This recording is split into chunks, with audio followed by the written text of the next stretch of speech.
now Rakesh Nangia, who's a tax expert. Rakesh Nangia, if you could break down for us these figures. First of all, revised tax slabs that have taken place.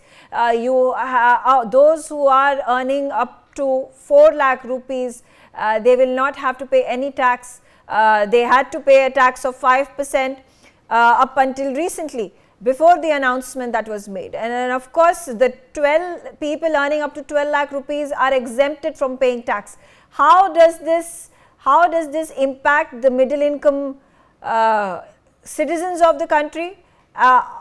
What, if you could break it down for us, what does it in practical terms mean? Since beginning this pre-budget exercise, one of the biggest asks from the government, and which we were expecting from the government to address, was to give some extra money in the hand of middle class people. And the only way that you could have given it would have been given possible by reducing the tax burden on it. You will be surprised that 5 crores people have an income of less than 5 crores rupees. They do not pay any taxes after 87A. This is the first time historically ever I remember in last 30 years where such a massive dosage of exemption or tax flow has been given in the hand of the middle class or individual taxpayer. First time it has happened when you found that 80,000 rupees of the maximum extra money amount you generate in your hand, saving you generate in your hand because of this provision that has been introduced in the budget.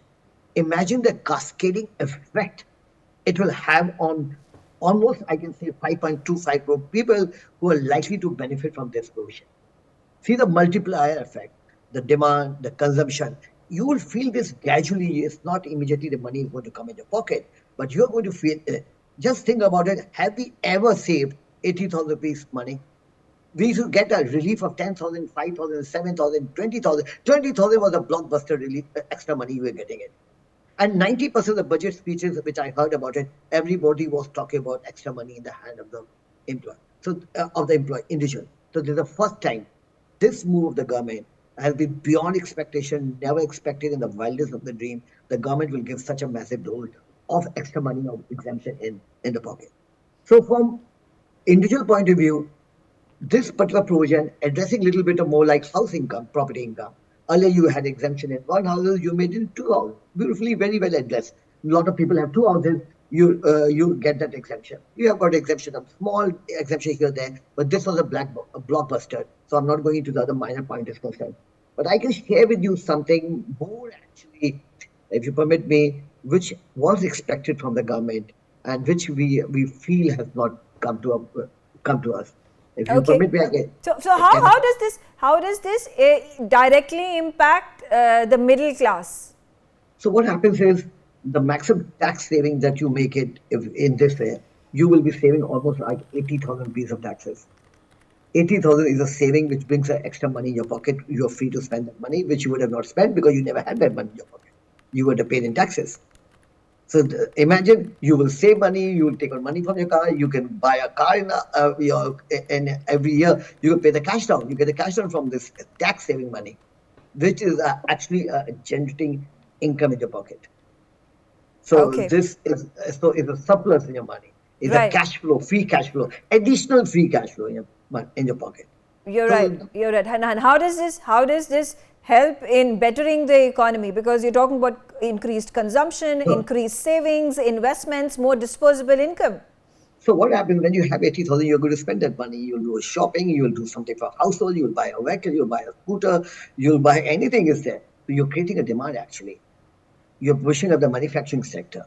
You're putting up any part of economic activity, this is generating it. And you are putting a cascading benefit effect on the economy. You get more employment. Then the GDP of the country goes up. The balance sheet becomes stronger. You have a better profit, manufacturers, traders. Everybody stands to gain. So this is a pure money coming in your pocket, pure additional money, non-tax money because it's already taxed actually. Yes. So which you're free to spend. It's free fall. Yeah, Rakesh Sinha, more information that's, figures on our screen. The defense budget allocation is at 6.81 lakh crore rupees, which stands, right now the defense revenue stands at 3 lakh 11 1,000 lakh rupees. Defence capital for buying of arms and ammunitions has been also increased. The pension outlay is at 1.6 lakh crore rupees. What does this indicate? This is to me. Yeah. So what happens is, this is first you measure 3 lakhs, that's a defense expenditure basically. So defense expenditure, I don't have the figure, what is exactly the figure right now, but defense expenditure has been going up by 10, 15%, 15% minimum on a yearly to yearly basis. And this is basically happening more because of the capex requirement. And the capex requirement has multiplied in a very big way. And especially we see that because of cross-border issues, the money is, the defense that needs it, in our opinion, is much more, but the government is tight-fisted. It's a democratic country. All figures are disclosed to the public at large. So you see that's the defense budget, how the government is going to spend, how the government is going to put on the capex. So this is all actually part of a policy making. This is all part of a budgetary exercise. So that's the money that's government spending. And generally you'll find it'll be 10 to 12% higher than the previous year.